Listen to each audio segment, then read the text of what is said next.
So much to the Columbiana County Port Authority for hosting us today.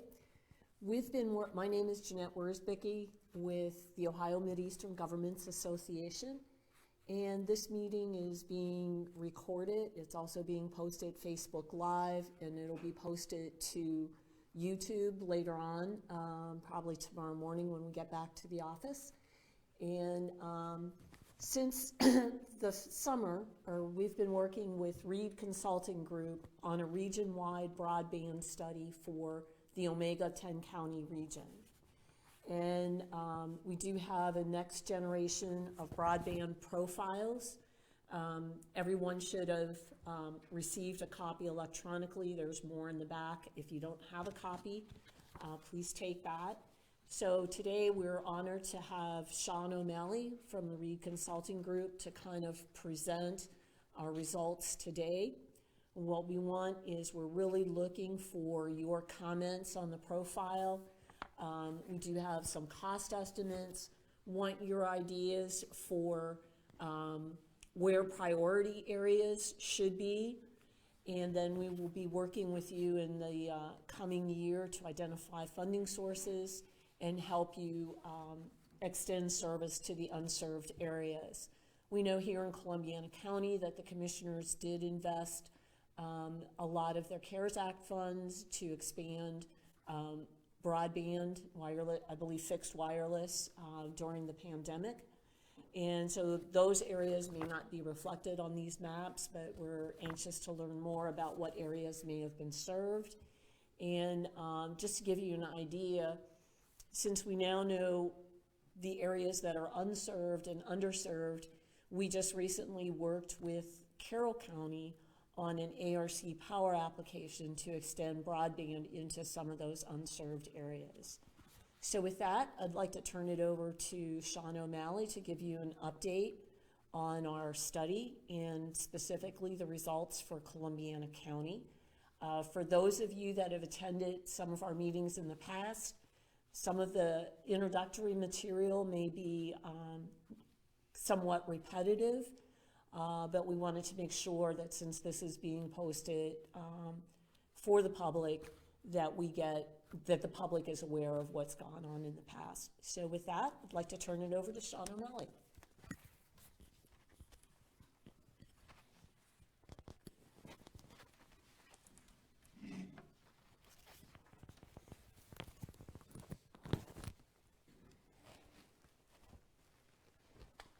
Just to be safe, I will put this thing on me because I like to move around sometimes. Thank you, Jeanette.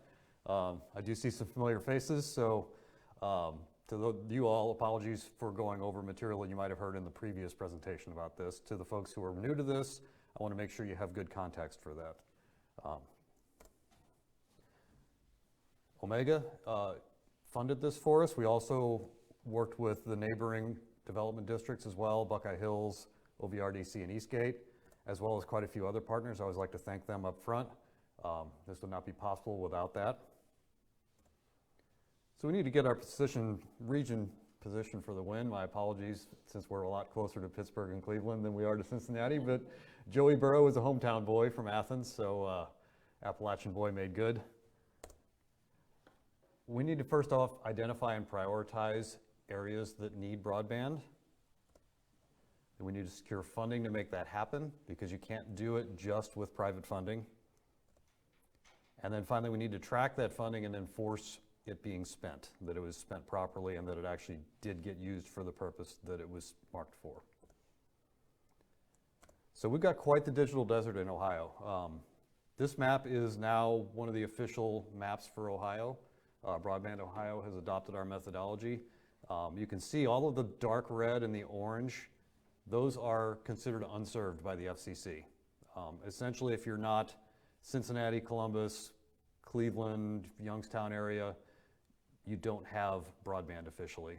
And then quite a few of the suburbs around there are still, by the federal standards now, the new Infrastructure and Investment and Jobs Act, that says below 120 megabits is underserved. So as we said, speaking with Peter Voderberg with Broadband Ohio at one point, like, if you look at this map, it's like, yeah, it's the whole state. Like, much of the state is unserved. It's not until you get those little bits You can see little bits down there, but Cincinnati is easier to see. That really dark green, that is well served according to all the standards currently. So this is based on over 9 million consumer-initiated speed tests. So if you Google speed tests, the company that uses this is called Ookla. They are the ones that are most likely going to get most of the tests. The state was very smart. They licensed test results from them for a year and a half. So we have good solid records there. We encourage people to still promote taking the speed tests because as Broadband Ohio moves forward with the residential broadband grant program, we're expecting them to up that license again and use those speed test results to be able to see if providers are actually doing what they said they did. So statewide, you're looking at 2/3 of the populated square miles, about 800,000 households are unserved according to federal standards. If you ask the FCC, they think it's only 200,000 households, but they've admitted that that's wrong. They've acknowledged that they didn't gather enough data, that they were basing it on limited results. If you ask Microsoft, it's more like 2 million households. Regardless, it's a lot. The reason why this is happening is population density. When you look at cities, you've got over 1,000 households per square mile often, like Columbus here, they're at 1,500. Even when you get down into a small city like McConnellsville, it's still about 500 households per square mile. That's plenty of space, that's plenty of density for a company to be able to come in and say, yeah, we can afford to run fiber into this area, we'll be able to make our money back. But when you get down into the area that we call the rural expanse, you're getting down to like 2% of Columbus's population density, so 25 households per square mile. Sometimes really thinly populated areas will even be below 10 households per square mile. You're not going to get anybody to go in and run fiber there without a subsidy. This isn't a new issue. All the way back last century, Depression era, U.S. Communications Act, all people in the United States shall have access to rapid, efficient nationwide communication service with adequate facilities at reasonable charges. So this has been around for going on a century. FCC has given over $100 billion to the big telecommunications companies since 1990 to address this issue. It really hasn't done much.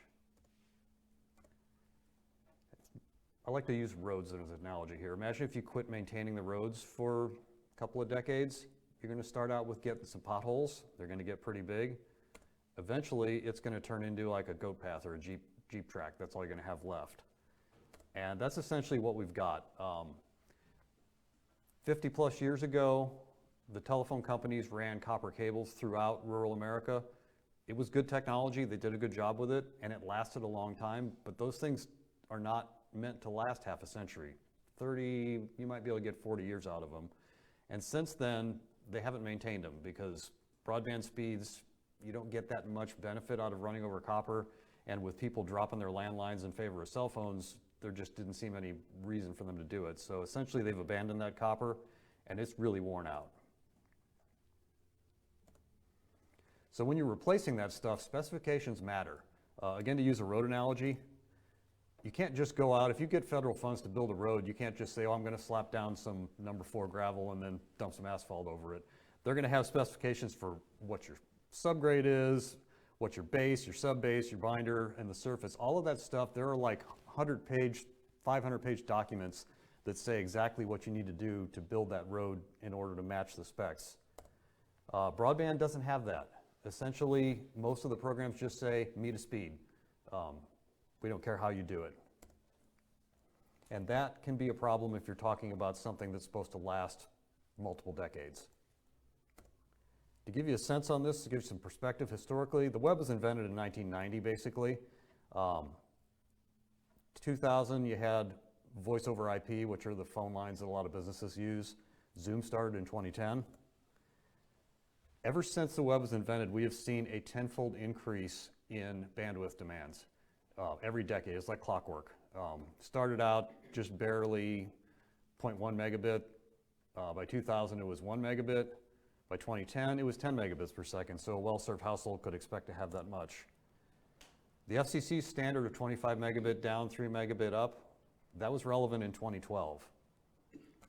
Today, Average well-served household, 100 megabits. The Federal Infrastructure Act acknowledges that. Where are we headed? Who knows, but I can pretty much guarantee that we're going to see that trend continue. Already you've got a lot of folks who are doing gigabit service if they're in a well-served area. DSL, fixed wireless, satellite, they all top out at about 100 megabits, so they're good right now. Cable modems top out about at a gigabit. I've seen some of the companies, I think Charter's starting to claim they can offer 2 gigabit service. So they're pretty good for another decade or so. But when you get out into the 3 to 4 decade range, fiber is the only thing that's going to work for that right now. There are fiber networks right now that are running at 100 gigabits.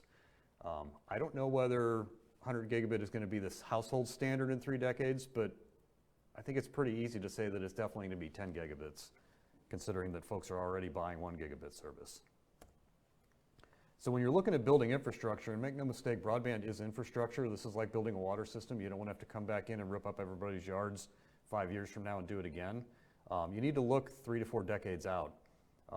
We're recommending starting your planning horizon around 2025 because of the lead time with big construction projects like this, and also now, as a lot more money is becoming available, the fiber companies are starting to, they're probably going to lag a little bit to ramp up to meet the demand, so there's going to be some delays. So in between, do some short-term efforts. It's really smart to fund things like fixed wireless because they can really alleviate a lot of pain in a lot of neighborhoods right now. I know you all have invested money in that. Coshocton did it as well. Even though that technology is going to top out and won't be good long-term, who knows, maybe technology will advance and they'll continue to be able to serve well. Even if they do top out on speed, they're still going to be a good competitive foil. If you end up with just one provider running fiber, which is likely what's going to happen because it's expensive, even with subsidy, you're probably not going to get an agency that will subsidize competitors to do it over each other. So having that fixed wireless option there is a good competitive foil because then people have an option. They can say, oh, I don't like the service I'm getting from Comcast or Charter or somebody. I'll go with this local fixed wireless provider. A little bit of talk on fiber here to give you some context for later when I start talking about the county broadband profile. Not all fiber is created equal. What we look at doing, we're looking at aerial fiber most likely on utility poles because it can be hard in our region. Some parts of our region, you hit a lot of bedrock really close to the surface, so it's tough to bury it. The first thing you have to do is you have to make those poles ready. They call it make ready. Essentially, you're paying the utility company to make sure that the poles can handle the fiber that's being put on them. We're looking at a range between $32,000 and $60,000, projecting in the middle about $41,000. There have been some fiber projects in OVRDC territory, which is one of the neighboring development districts more southwest of here. And they did come in there at around $40,000, $50,000 for the make ready. So we feel like that's a pretty reasonable assumption. Construction costs, again, a range, $32,000 to $40,000.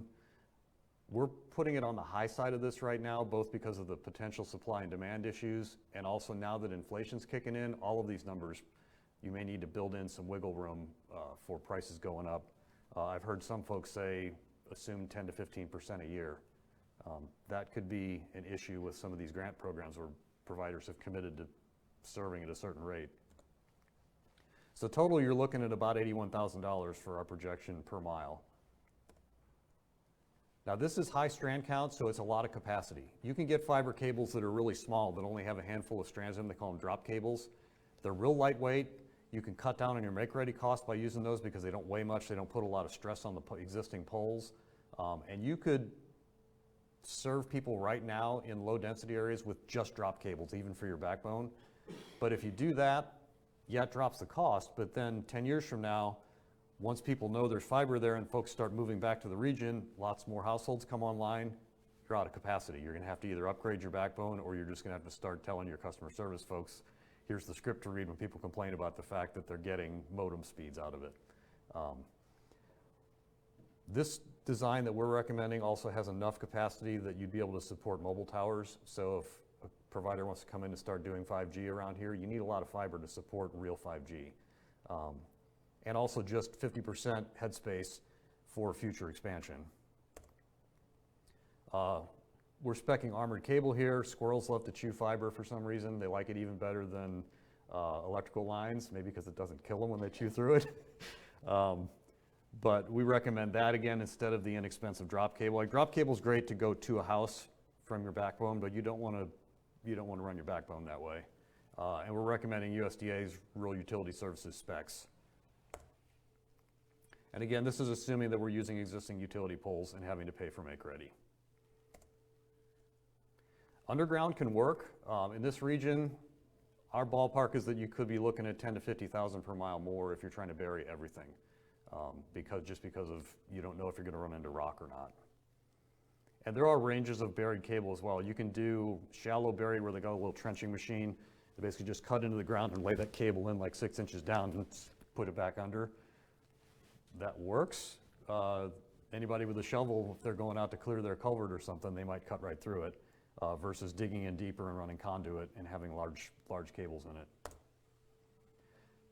So a little bit about make ready. So this is a typical utility pole. You've driven past these all the time. The lines up high are the ones that carry the power. Usually the transformer's mounted in between the primary and the secondary lines, so that's like the quintessential rural utility line. And you've seen these communications lines, I'm sure, and usually the communication lines are the ones that have those round canisters on them, like every pole or two, and those are the splice cases where they connect in drop lines, or they can connect drop lines to go to houses.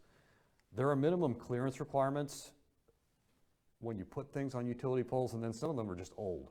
When you add another cable to it, it doesn't just add the weight of the cable, but they also have to count in for how much ice is going to get on it in the winter. And some of those poles, there's a risk of them breaking if they add more cable onto them down the road, so they end up having to replace the pole. Or they can run into the clearance issue. So you've got this minimum clearance from the ground that's required to be there. In our area, our lovely hills, when you add another communication line, these things droop down. As this terrain rises and falls underneath, you end up going below your minimum clearance. You end up having to put a taller pole in so that everything can be moved up. So that's why make ready gets so expensive.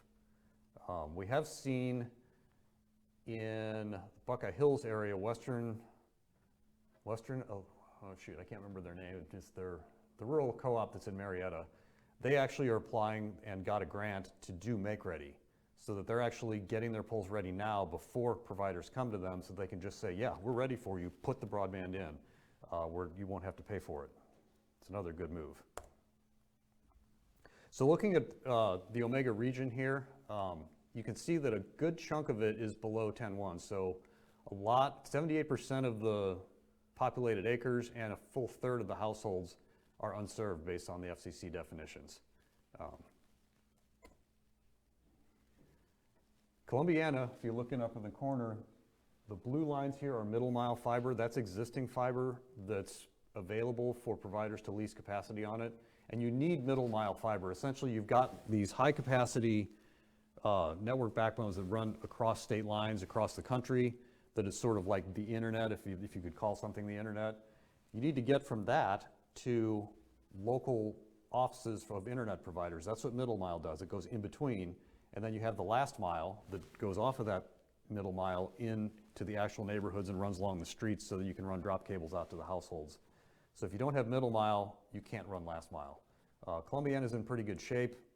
Some of the other counties in the OMEGA region, not so much, so that pink are routes that we propose be added to make the middle mile usable throughout the region. This is just an easier to view map that just shows everything that the FCC would consider unserved in the region. There was federal funding, came out in 2020, the end of 2020. It's just now finally getting handed out. It was called the Rural Digital Opportunity Fund, RDOF for short, because we love our acronyms when we're dealing with the federal government. Charter Communications won a lot of territory in Appalachian, Ohio. You can see there's a good chunk right in the south central part of Columbiana that Charter did win. We initially were worried that none of this was going to happen because the subsidy, the government was offering up to 60% of what they thought it would cost to do broadband to install this stuff, but the auction drove it all the way down to, in some places, 1% of the cost. And so we thought, oh, these folks are going to back out because there weren't really any teeth in RDOF. If you didn't do the work, you paid a really minimal fine and you just handled the money back. But it turns out Charter's making good on this. Jeanette can testify from Guernsey County that they're actually hanging fiber and running it to houses and lighting things up. So we're pretty optimistic about that. You've got a good chunk of Columbiana County that should get fiber service from Charter through RDOF. This isn't relevant to Columbiana, but down in Belmont and Harrison counties, South Central Power won a huge chunk of money, I believe it was $68 million, to serve their Eastern Territory. And that's a very large portion of what's unserved in those two counties, and that was through the state. We are working with them. They are one of our clients, so I can tell you that as long as their board approves it, which should happen and they're presenting it within the next few weeks, there will be fiber in all these locations. Sean, was that through House Bill 2? Yes, that was House Bill 2, Ohio Residential Broadband Expansion Grant Program, OMEGA, to do the acronym thing. This is the House Bill 2 first round funding awards. You can see that Harrison, Jefferson, Harrison, Jefferson were the ones that South Central, and should have Belmont. Yeah, South Central Power won those. Columbiana County Comcast was the winner there. I would like to be able to show you a map of where that stuff's going to go, but the addresses have not been finished yet. Like you could go out and pull down the spreadsheet off of Broadband Ohio's website and see all the addresses that Comcast proposed, but there's been multiple challenge processes. Like other providers could say, no, we're going to be serving that area within 2 years, don't fund them for that. Or like when they awarded things, they could say, this is a smaller subset we're giving, or these addresses were invalid. We're doing that with South Central Power. We had like 1,500 addresses that Broadband Ohio sent back to us saying, post office doesn't know where these are. And so we had to go through, we're still going through and doing a bunch of geocoding and things to say, here's the rooftop that goes with this address, and then they're going to map that. And because Broadband Ohio is wanting to track it by household, which is a good thing. Coming back to that accountability issue, we want to make sure that the money gets spent. Broadband Ohio is doing a good job with that. But we will map this once all that address wrangling is done. We will map this stuff out so that it's clear where state funds are going as well as the federal. At this point, I'm going to shift gears because we've kind of been funneling down from state view to regional view. Let's take a look at Columbiana County. And if you want to follow along with this, this is the broadband profile now.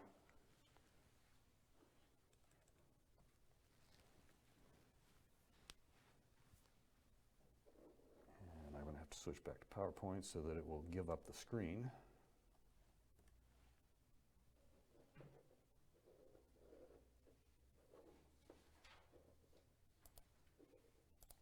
Go. All right, now it's up on screen. So page 1, this is that speed map that we used with all those speed tests that were also combined with other data like the things that the carriers report to the FCC, showing your coverage in the county. So dark red is the worst, that's below 10.1. The orange is below 25.3, so any of those were unserved. And then as you get into the yellow, that's getting better.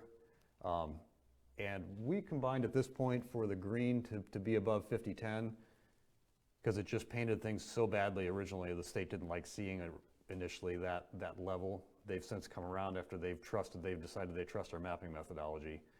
They agree that many of those green areas, like they're fine now, but they are eligible for Infrastructure Act funds because they're below 120. So you're looking at just under a third of the households in Columbiana don't have broadband, and about 2/3 of the populated area.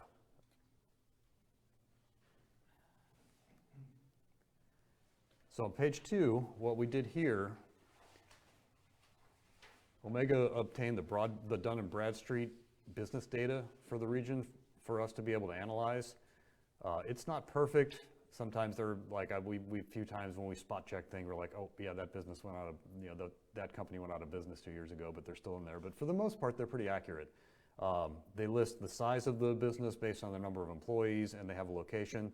So we plotted all those locations for the county, and I'll go ahead and zoom this in.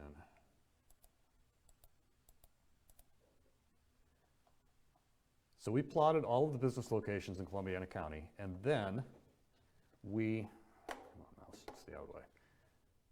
We then adjusted the dot size based on two factors. One, how many employees does the business have? So the bigger a business is, we figured the more broadband they're gonna need. And then we also did a adjustment factor based on what kind of industry sector they're in.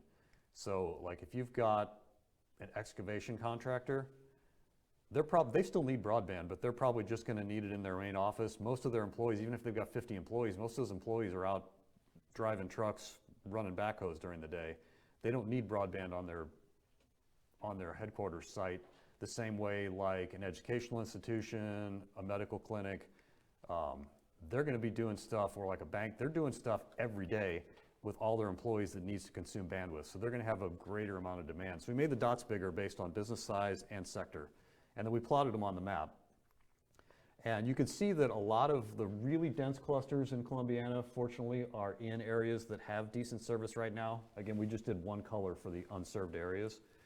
But you can also look around. You can see places where there are concentrations of businesses that are either right in an unserved area or just bordering it. Or sometimes it might even just be one or two businesses, but they're a big demand. We wanted to be able to make it easy for you all to look at this and decide, oh, we want to prioritize that area because you could get business effect as well as residential for bringing broadband in there.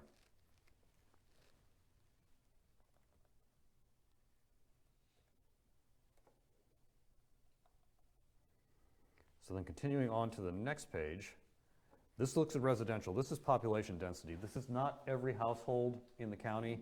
It's just impossible to display that at any meaningful level, and it chokes the software even. It's just like too many points.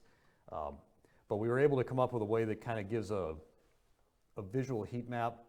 Again, even heat maps are kind of hard to do like a true heat map because of the way the density is so dense in some of the cities, but then it's so sparse in the rural areas that either you blow out the cities so you can see the rural expanse, or the rural expanse becomes invisible compared to the cities, which is kind of what has happened with broadband. But this gives a pretty good sense of where the houses are. It's following a road grid a lot of times. Again, you can use this to decide, like if you want to get the most bang for the buck, you can look in the unserved areas that haven't been touched yet and think, okay, if I need to prioritize, like combine the business data with the fact that, oh yeah, there are more households in this particular chunk, let's go for a grant for that spot right there.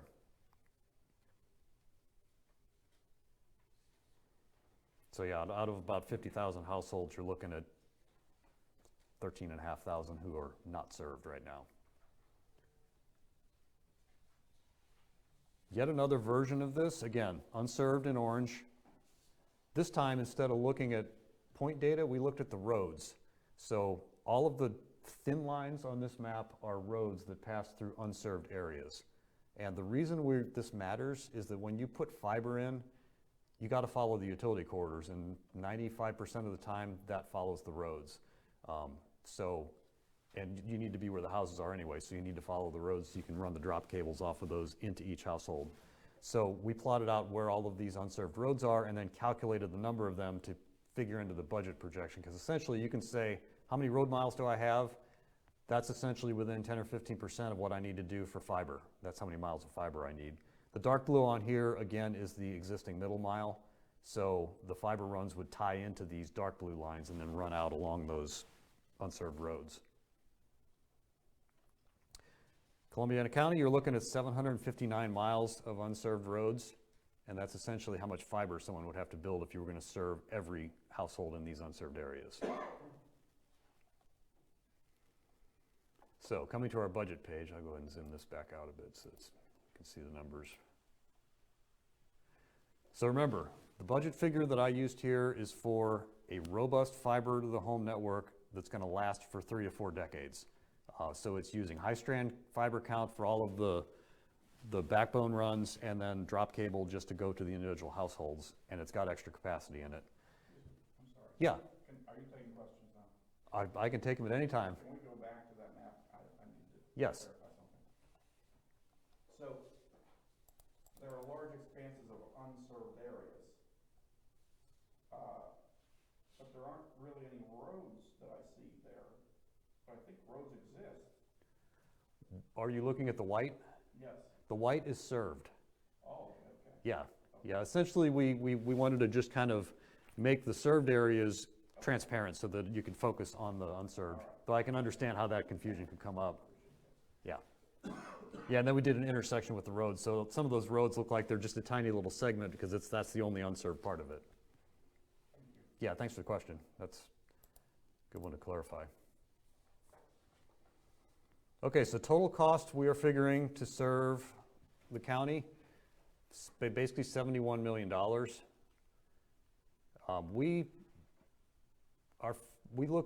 From talking to internet providers, we get a sense of how much they're willing to spend based on the existing served areas in your county as well as the population density. We figured that internet providers would be willing to kick in a little over $1,700 per household of their own money to make it happen, so their match would be about $23.5 million.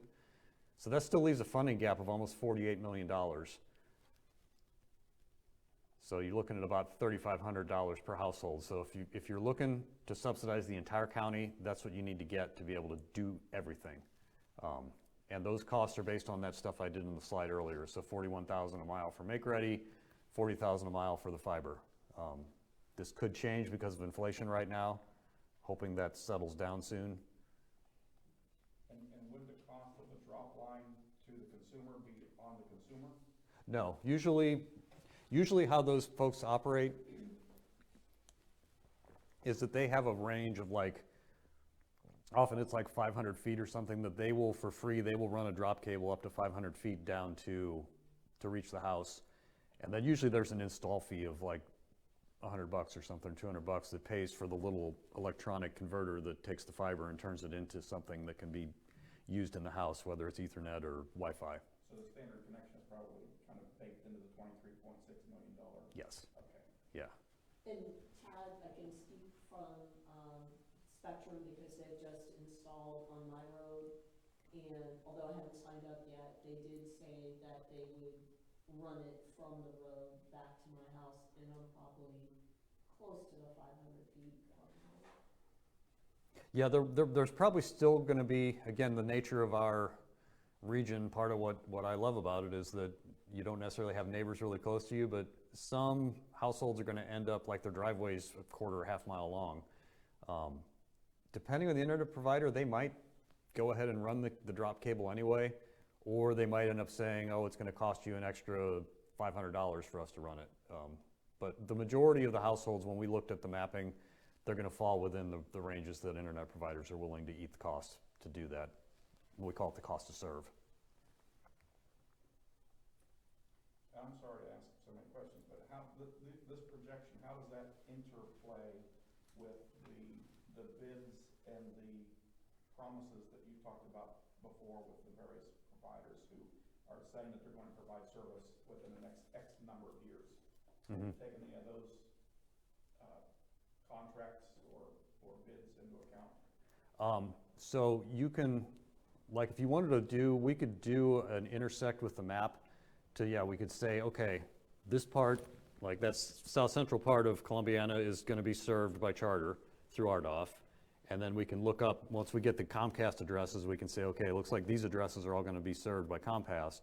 So yeah, then you could drop this percentage essentially proportionally by looking at how many households are left over, how many miles of unserved roads is it, and just basically do that calculation again to say that, okay, remaining cost is $35 million because $36 million has been covered by existing grant programs. So this budget is essentially saying that those things will not come to fruition? Right. Okay. Yeah, this was because when we built this, RDOF was looking really questionable, and House Bill 2 was still just like in committee and being discussed, and it wasn't certain what was going to happen with it. But it's looking really good right now. I've been beating my head against this broadband problem for a long time, and I feel cautiously, maybe even more than cautiously optimistic. I feel optimistic about it right now, especially because the additional money that's coming out of the Infrastructure Act is going to go to Broadband Ohio, and I'm sure they will use that House Bill 2 mechanism to distribute that. The state should be seeing another $1.5 billion in funding to do broadband, and there may even be programs that are separate for Make Ready. So I really feel that this is going to be the game changer. In the next 5 years, we'll be able to, like, I can say when I always say, my job shouldn't exist. You shouldn't have to have a rural broadband consultant. Like, the problem should have been addressed decades ago. Well, hopefully in 5 years from now, I won't need to have this job anymore.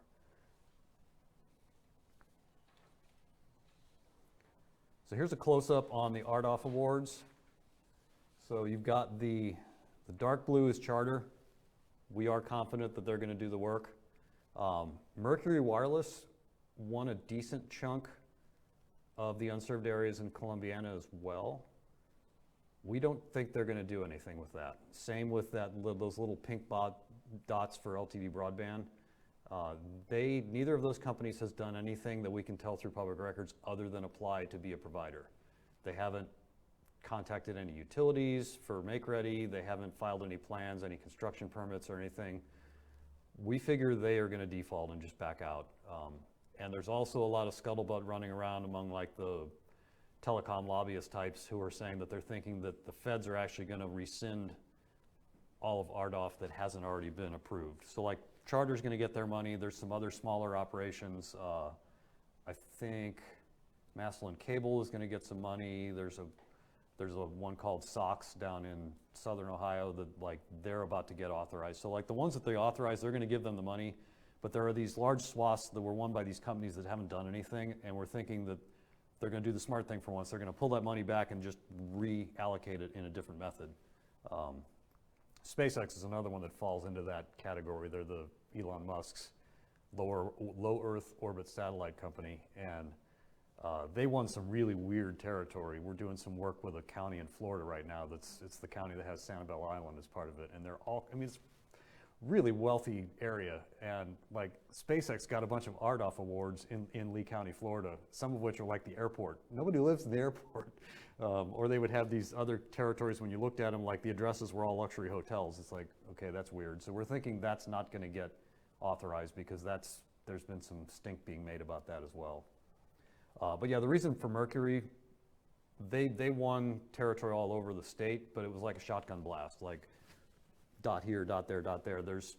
That's almost impossible to build a fiber network with because you end up having to run a bunch of middle mile through areas where you don't have subsidy, and then you're having to spend all that money to connect your areas. So we think they're just going to back out. If not, we will update things so that it's clear that that did get funded. The rest of this document talks about our methodology. I'm happy to go into that if you would like me to. It's sort of dry, but it's there if you want to see it. We've got the business broadband index. Maybe zoom in on that. You can see, so like healthcare, education, TCOM, banking, those are like the big consumers of broadband. And then when you get down into the mid-range, you're looking at things like wholesalers, transportation, childcare operations. And when it says sports, music, and arts, that's like the venues. Like, okay, maybe a big venue like the Convo at Ohio University is going to be a really big broadband consumer, but they've got their own pipeline in there. So, but yeah, when you get down to the farthest down, like textile manufacturers, contractors, raw materials, which is essentially mining, energy, hunting and fishing, that kind of stuff. Yeah, they need broadband, but they don't need a ton of it. This breaks down our costs and distances. I went over a lot of this already, so I'm not going to read it at you.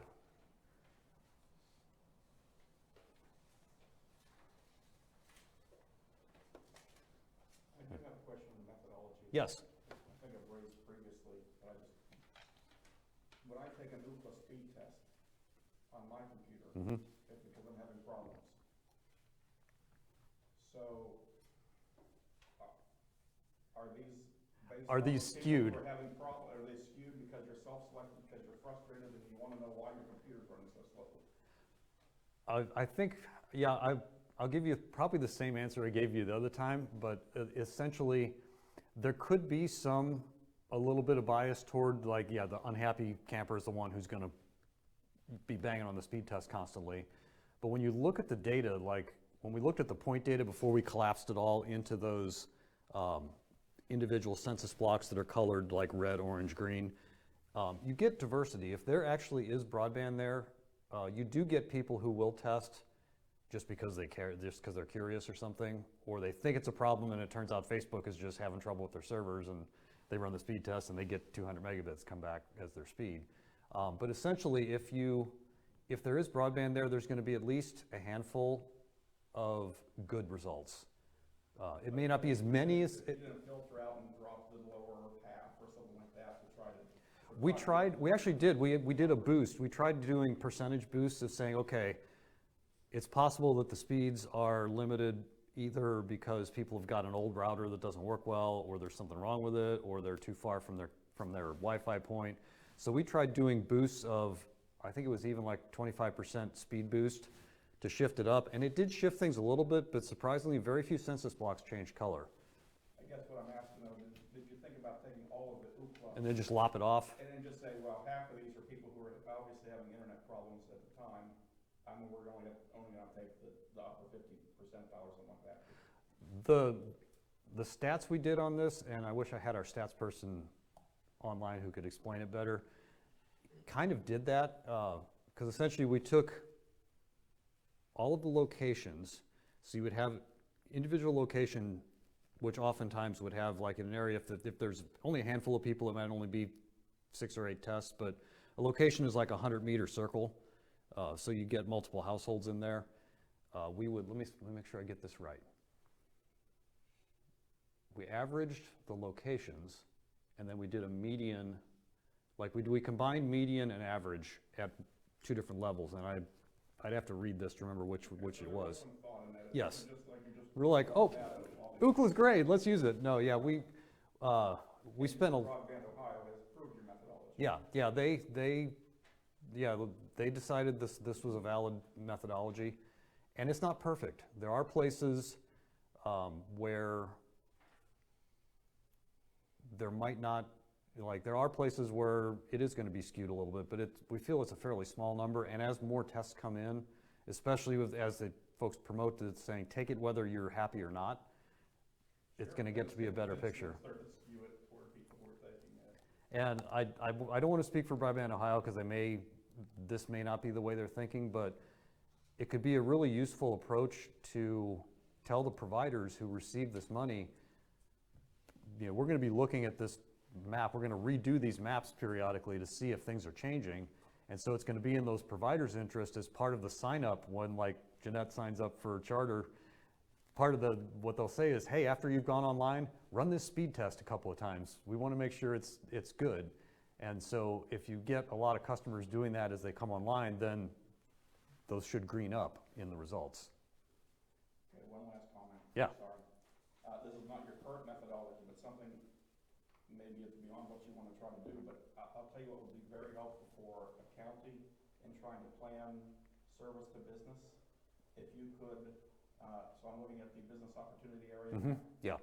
And you've talked about, plotting these businesses and indexing it based on employees and business type. If there's any way that you could, within your GIS system, run an analysis that showed the total demand for internet, say within the square mile or whatever you would think would be appropriate, and index that versus the current service capability. Like compare what's there versus what you think. Right, that would help kind of triage what is necessary, the areas where there's the current biggest disconnect between business need and internet capability, if that makes sense. Yeah. It would take more analysis than most of us counties would probably be comfortable doing, but it would be kind of collecting the demand in some sort of index and setting it over top of the supply. Yeah, and essentially creating like almost project areas where it's like, Yes, okay, right, exactly. there's fairly low broadband availability here. Right. We've got a business index of this much. Here's how many businesses there are. Here's how big they are. Yeah. Yep. Yeah, that's a good point. That's a good suggestion. All right, thank you. Why do those speed tests fluctuate so much when you run them? And I'll give you an example. I have Comcast. Yeah. You run that speed test in the middle of the day, and you're seeing what you're paying for. Mm-hmm. Run that thing at night, and it diminishes. You don't get near what you're supposed to be getting. it's the nature of the way internet connections work, because essentially you are on shared bandwidth, especially cable modems. You are on shared bandwidth probably with your whole street, or maybe even with, like, in our, like, if you live out of town, it could be that you're on with all of the streets in, like, your township or something. And essentially there's a formula that you can use. It's kind of a seat of the pants thing, but, like, oftentimes it's tossed around that, like, you need 10% of what you're selling available as a pipeline to the internet. So, like, if you're telling people that you're selling them 100 megabit and there are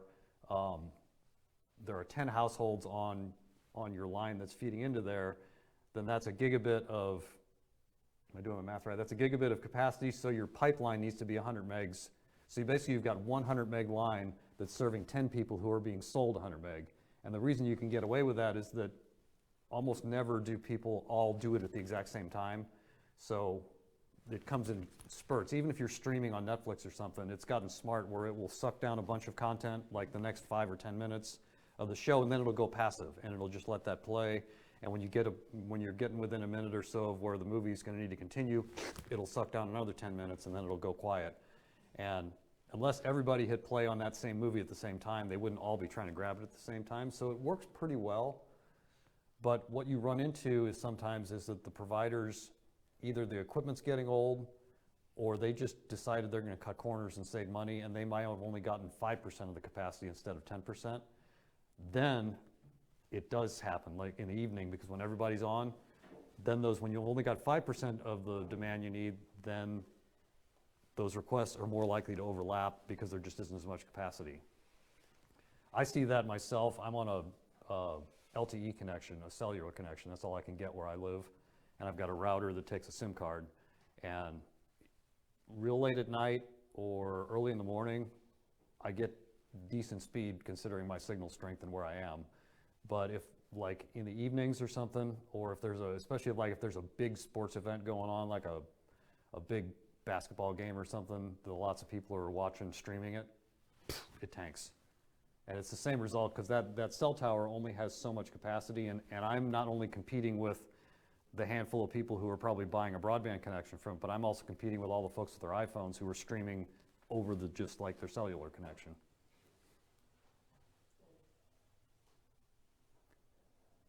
Do we have any online questions? No, is Tom your stats guy then? He is our primary lead. You said in addition to the speed boosts, that you also looked at the top speeds in areas of the town, little change and variation. Okay, so we did essentially do that, is to look and lop off the bottom and see if it changes things. Other than that, that's it on there. So. All right. Any other questions? What are our next steps? Next steps, round 2 of House Bill 2. Once that comes out, I would recommend using these as your guide to identify the areas that you want to prioritize for getting funding in future rounds to bring in broadband. The more focused you are, the easier it is for providers to be able to apply, and you can help support them with that. I would also recommend encouraging people to still take the speed tests. You can send them to connectingappalachia.org. Right there on that page, there's a page that shows how to do the speed test in the most effective way. These days, I know a lot of people use their phones for almost everything, so it's good to have them install the app on there, because the phone has got a nice GPS chip in it, and it will give a very precise location for the test, whereas if you're doing it on a web browser, you have to, if you have them, excuse me, if you got a laptop that has a GPS chip in it, then great, it'll get good accurate location. But if you're doing a test that's just depending on your web browser, the way Ookla does their location stuff, they do it the same way that big companies like Home Depot do when you go there to shop online and it guesses your location. Well, my location, when it guesses me, it always says I'm in Allentown, Pennsylvania, because that's where Verizon connects back to the rest of the internet for me in Allentown. So even though I'm in Southeast Ohio, it comes out looking like I'm in PA. But if I use my phone, bang, it pinpoints me in that 100-meter radius right where I am, so. Are you able to identify some of these other smaller grants that we know may have popped up? Like an example would be running fiber down State Route 9 into Hanoverton. Mhm. I don't think that was funded through. No, I don't think that was a House Bill 2 or RDOF. Yeah, but we know it's happening. Yeah. So are you able to identify those two in this study to know what's going on? Because we hear about them after they're. Yeah, after they happen, then like the after press release goes out. construction being started, it's like, where did that come from? That originally, I think, was beyond scope of this.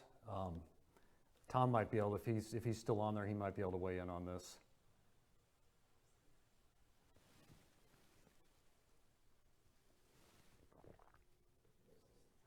Is there literally a little three dots person typing?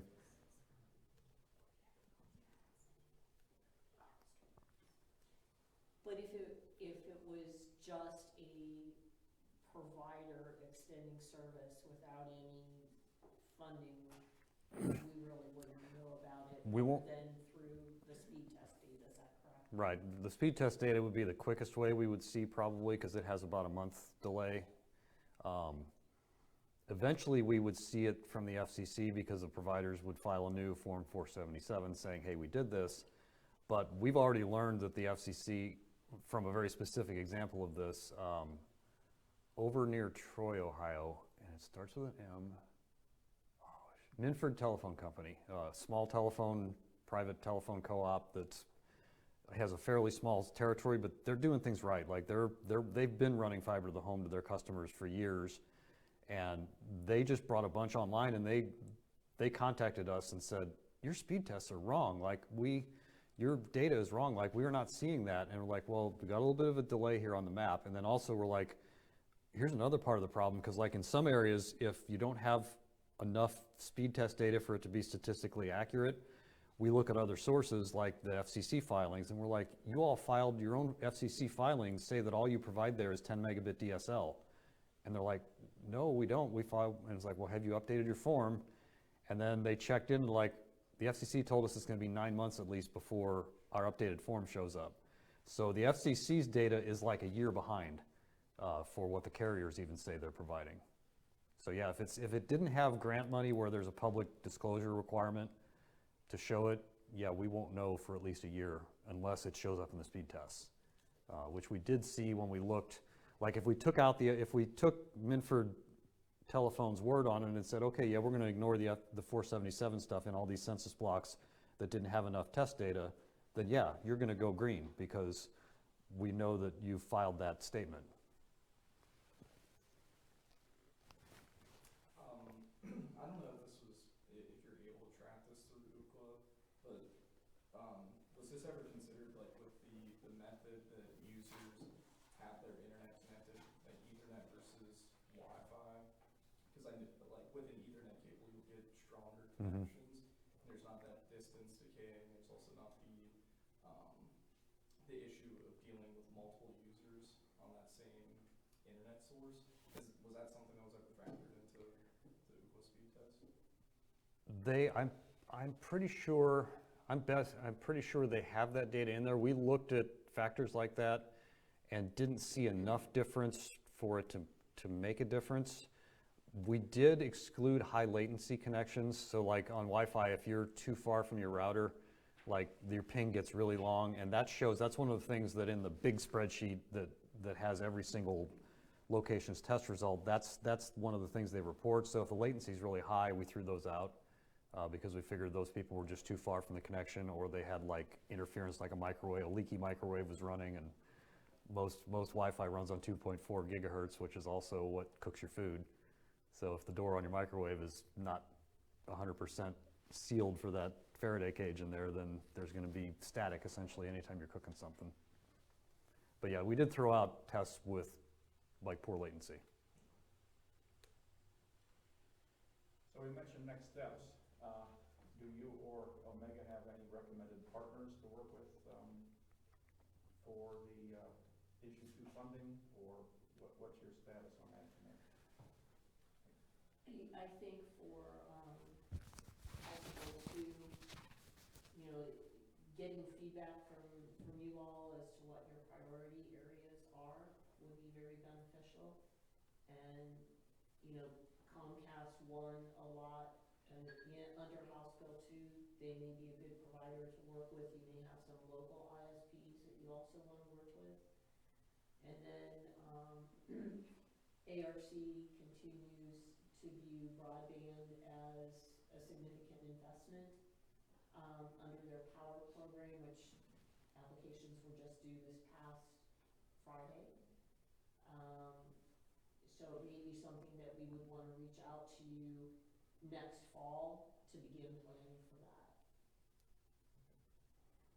I think the most, it's 2.5 million, correct, under ARC? Under ARC, yeah, I believe For that's. broadband, and then that would require a 50% match.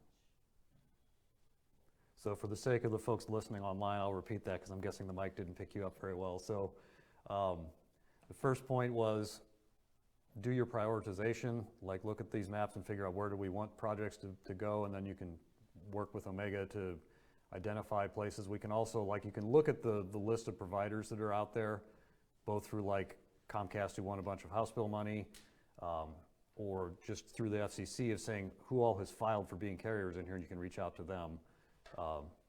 Local providers often are much more agile and much more interested in these smaller grants too, and a lot of the fixed wireless providers, they know that they need to go fiber, and most of them that we've talked to are already either planning it or they're actually applying for programs where they're going to switch to fiber for providing things. So don't rule them out either. They're often some of the most responsive companies because they're small, they're focused on a particular area, and they, again, because they're small, they can be quick and agile with how they respond to things. Did I miss anything summarizing, Jeanette? I think you hit it. The other thing I wanted to mention is that with the ARC program, whatever the provider's contribution is for the extension, that goes towards your match as well. Okay, yeah, ARC has grants that can be up to $2.5 million, and they focus on broadband. You have to do 50% match, but anything the provider kicks in can count toward that.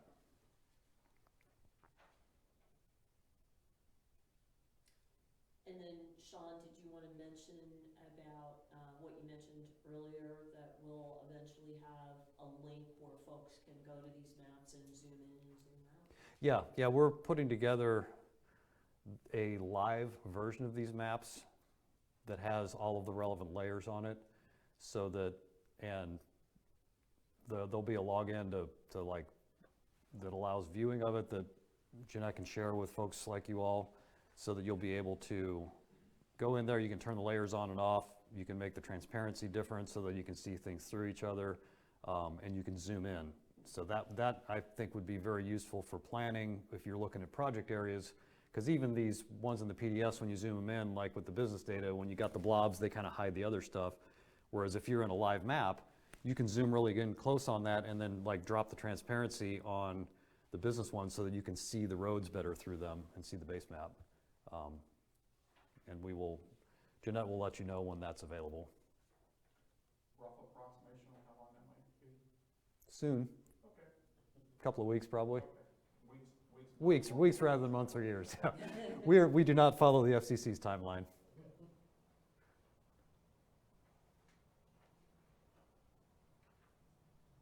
And hopefully I've encouraged you to do that extra analysis, so if you decide to do that, let us know. That'd be great.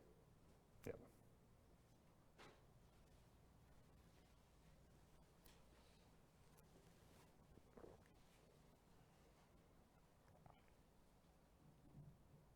Any other questions?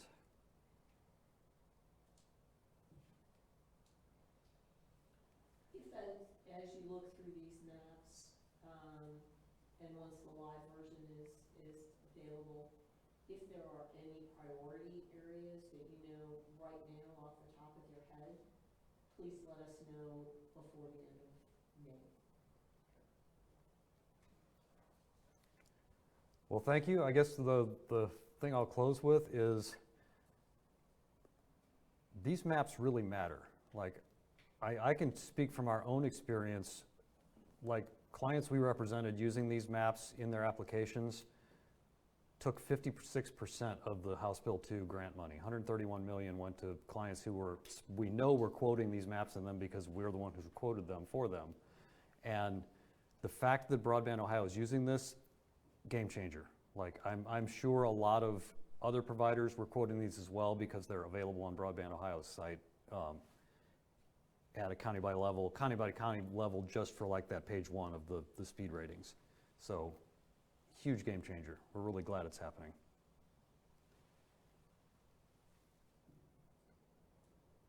And Reid Consulting is a good partner with Broadband Ohio. I know Peter Rodenberg speaks very highly of them, so it's a good partnership for us. It's really helping us elevate the Appalachian region. Thanks, everyone.